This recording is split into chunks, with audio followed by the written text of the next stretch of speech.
Hey guys, I haven't posted in a while. That's because I've been busy working on this. But I can say it's finally ready and available to order. This is my 50 caliber paintball conversion kit for the Crosman CO2 pistols. A true paintball revolver. Now, if you just want to order one of these, go down to the description and follow the instructions in there. If you just want to skip to the shooting part, I'll put the timestamp on screen now that you need to skip to.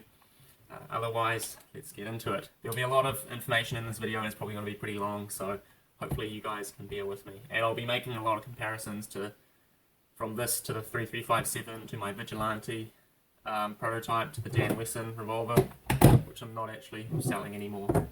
So, because of import restrictions and export restrictions. So, sorry I'm not selling this one anymore, but I am fully selling these as conversion kits. More or less bought-on conversion kits. Right, so let's start with the cylinder, which I'm quite proud of, what I call a hybrid cylinder. So what that means is we have a 3D printed front here, which you've got your 650 cal paintball slots here, and then it actually uses the original 6-shot plastic pallet clip from the 357 and the Vigilante revolvers. Now what this means is you have the original teeth here in the original positions, and the slots here are all perfectly where they're meant to be, and it's not 3D printed, so you don't get excessive wear over time, which if we grab, that's what 3D printed teeth happens when they're not quite in line, or they skip, they slowly wear. This is the Vigilante cylinder, by the way. So you don't have that problem with this. You always get perfect alignment. Open it up properly with each shot, so you get the best seal you possibly can, or the original seal at the back here. And I'll put a video up on screen of one of the prototypes so you can actually see the cylinder in lining with the brass barrel. This was before it was all finished. Yeah, I'll put that up now. The other thing with the cylinder is it's refurbishable. So what that means is if these teeth do wear in say 5-10 years and you damage it or something happens, you can just pull this off and then buy some new original clips for the 357 and then just put them back on and you're done. I won't be selling the kits with these backs. You'll have to buy them yourself. That is because in New Zealand they cost about $40, $45 for 3. In the States it's about $5 for 3. So you'll save some money there. This is the packaging that it came in. They have to be the 6-shot versions, not the 10 shots or the 8 shots or whatever. Otherwise it won't work, and they have to look, something like this. Assembly wise, when you get your, whatever one I was holding, when you get your cylinder and you get the backs, all you need to do is put glue or super glue all over this face here, over the entire thing, and then round in here in this inner circle part. Then you line it up, press it close, and then hold it closed until the glue is set, and then you're ready to go. That just means you're going to get a perfect seal in here. In the shooting video, I hadn't had this glued in yet, so there'll be some slight losses in efficiency there. Right, now the detent system, you might actually see it better on this. If you can't see it that well, I'll put up a screenshot of the CAD file, but there's actually a little groove, a little notch sticking out on the inside in each cylinder. Just a little ridge that stops the balls from rolling out, which is different to the Dan Wesson cylinders, where there's just a tape mod and there's a lot tighter bore here. Now the difference is, you can probably see it, that the cylinder is fatter around here, wider diameter. Now that is actually because these holes are slightly larger and there's more material on each side of the cylinder, so that it can be sanded and you can make it bigger depending on your paint. So there's a little bit of room there to play with, which is obviously dependent on what paint you use. I'm yet to get some good paint. If you guys have a favourite 50 cal paint, please tell me, because the stuff I was shooting was pretty crap. But as you can see in the video, didn't get a single break, which was very surprising. Right, now the front, you can probably see it better on this one in the light. The next thing is what the cylinder actually rides on. This is a 35mm steel bolt, so you don't have to worry about strength there. It goes right into the the barrel shroud goes right into the printed part.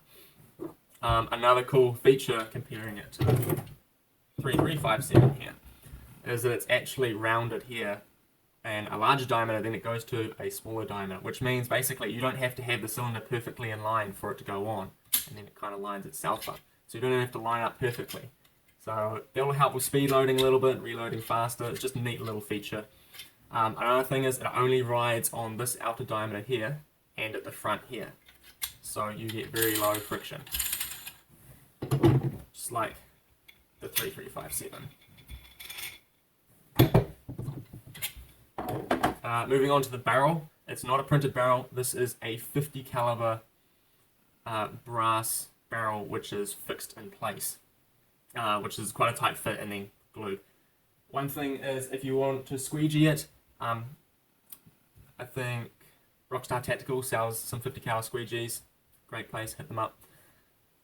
It is quite a tight fit for the squeegee, but I feel like that'll loosen up over time. And just squeegee it from the back to the front, because it is impossible for the barrel to come out the front.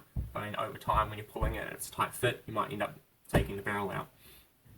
Which is not a biggie, you just put it back in. But yeah, just squeegee from the back to the front.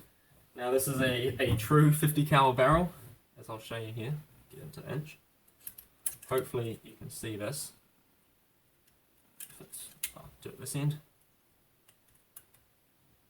So you get about 50 cal. Yeah, if I can line it up right. Yeah, so it's about 50 cal. This is probably not the most accurate. But let's compare that to the 3357. There. So I found that it was about 52.5 caliber. So well, this can be considered a tight bore revolver. So you're going to get a lot better feet per, well, theoretically, a lot better feet per second and a lot more accuracy out of this. Because it's a bit like shooting 68 cal paint out of a 70 cal barrel. Now obviously it's not an exact comparison, but for ease of explaining, that's what it's kind of like. So yeah, that was quite surprising, which I only found out when I got one of these. Very oversized barrel. Comparing the cylinders, you can see how much smaller the cylinder is, so it stands out a lot less, a lot lower profile. If we move to the actual printed body, yeah, there is some post-print work I still need to do on these, sanding out the inside of these and where it actually spins on. This is loosely based off a Destiny pistol, which is a video game I haven't actually played, but the design kind of worked with what I wanted, which is a very fat barrel or front, I guess you could say, which worked well because it means that this was quite wide and quite thick, aka strong, and worked well with the rest of this. So we got a lot of strength here, a lot more than the original Vigilante prototype I have. So you can see the comparison. This is a lot thinner, so we're getting a lot more strength here. If we put the cylinder in, you see how it's a lot thicker down here, and it actually, well, in my opinion here, it looks a lot better with the larger cylinder. It looks like it's meant to be there. So it all kind of flows, and then in my opinion it looks like a 3357 obviously, but it's kind of an out of place, the cylinder's too fat kind of look, which some people will like, but I just kind of think this was quite a nice way to do it. It's also much thicker down the bottom here, as you can see how it thickens out for a lot more strength, and it actually overlaps here, which is not what the other revolvers do. So it gives it an added rigidity and a bit more strength. It also kind of flows with it, makes it flush. Seems like it's all meant to be there. So hopefully that does look, or it looks alright. You guys like the design. I will have a snub nose version coming out. I've already cut the barrels for it, as you can see here, but I'm not releasing that until I've got a couple guys with these and letting me know what's good on it, what's bad on it, you know, what you guys like, what you didn't like, so I can get the design perfected before I release another variant. One thing I haven't talked about actually is this pin which hooks. It's an aluminium pin which hooks on here. So it's metal on metal, not plastic on plastic.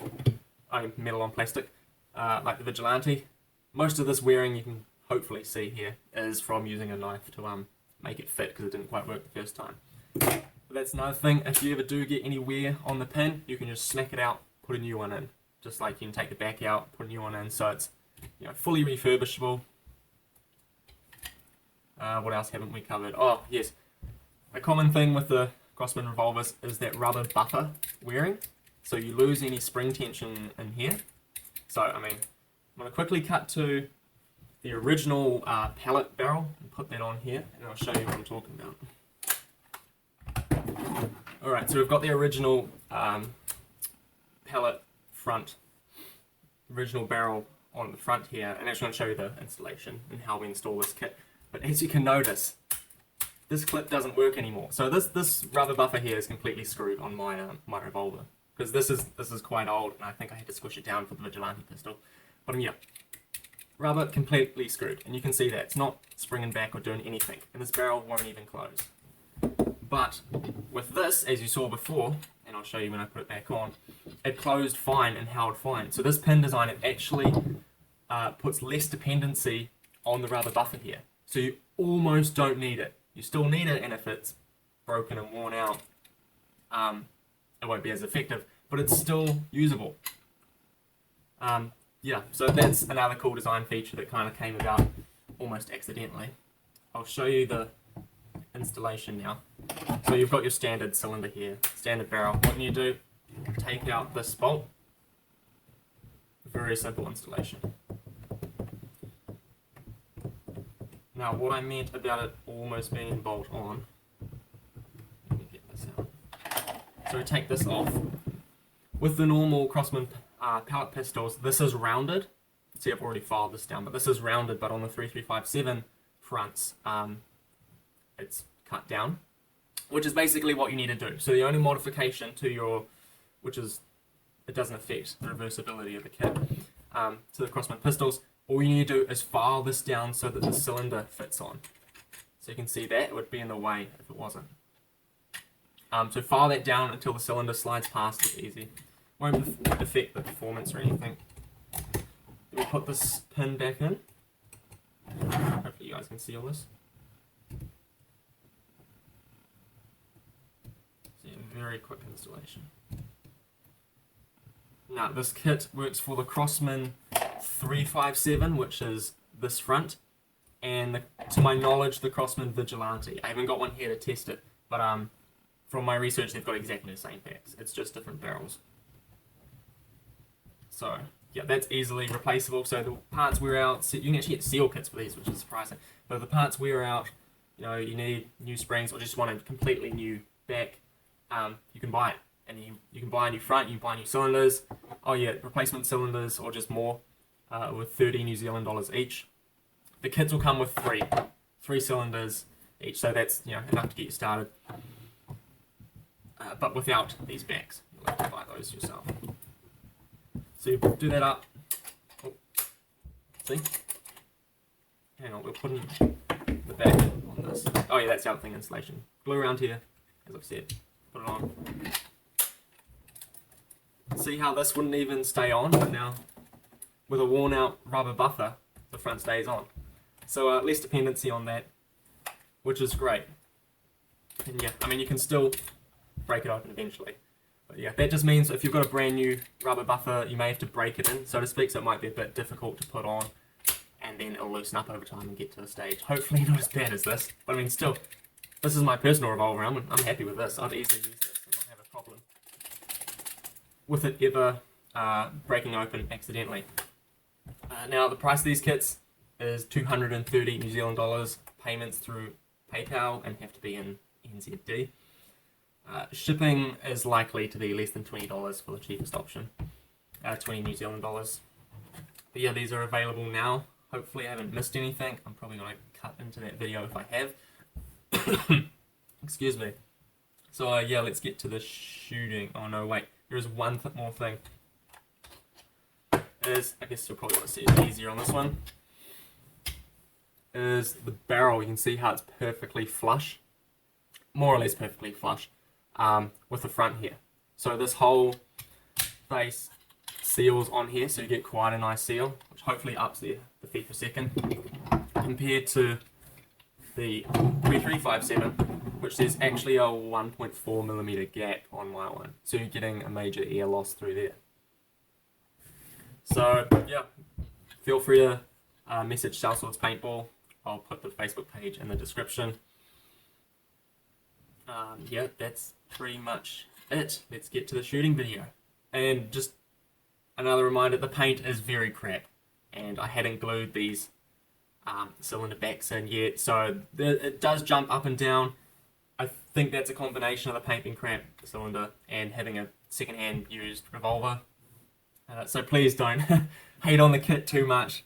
You kind of need better conditions to get a proper test in. But yeah, let's go and shoot it.